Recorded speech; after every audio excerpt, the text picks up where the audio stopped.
তো what's up guys, welcome back to another video. আর আজকের ভিডিওতে আমি বানাবো একটা কালী মূর্তি। এই কালী মূর্তিটা আমি পেপার পাল্প দিয়ে বানাবো, যেমন আগের বছর আমি দুর্গা মূর্তি বানিয়েছিলাম। তো বেশি দেরি না করে ভিডিওটাকে চালু করা যাক। আর হ্যাঁ, চ্যানেলটা নতুন হয়ে থাকলে অবশ্যই সাবস্ক্রাইব করবে, আর ভিডিওটা ভালো লাগলে অবশ্যই লাইক করে দেবে। তো এই স্কেচটার হেল্প নিয়ে আমি পুরো কাজটা করব।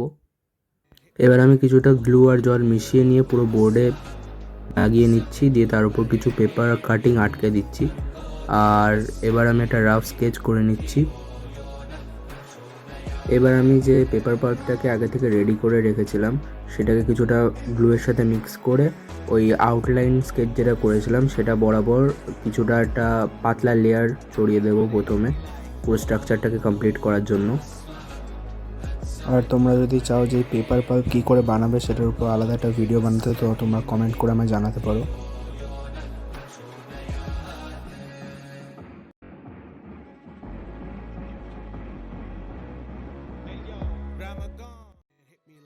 আর এই সেম প্রসেসে আমি এবার শিবের স্ট্রাকচারটাকেও করে নিচ্ছি।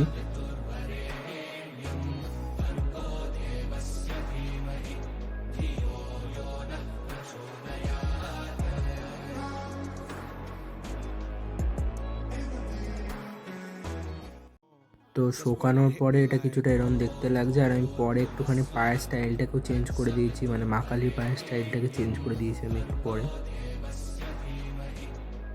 এবার আমি এক এক করে হাত আর পাগুলোকে লাগিয়ে নেব। এখন আপাতত এটার ফাইনাল লুকটা কিছুটা এরকম দেখাচ্ছে। সো এই ভিডিওটা এত অবধি, বাকিটা আমি পার্ট 2তে দেখাবো।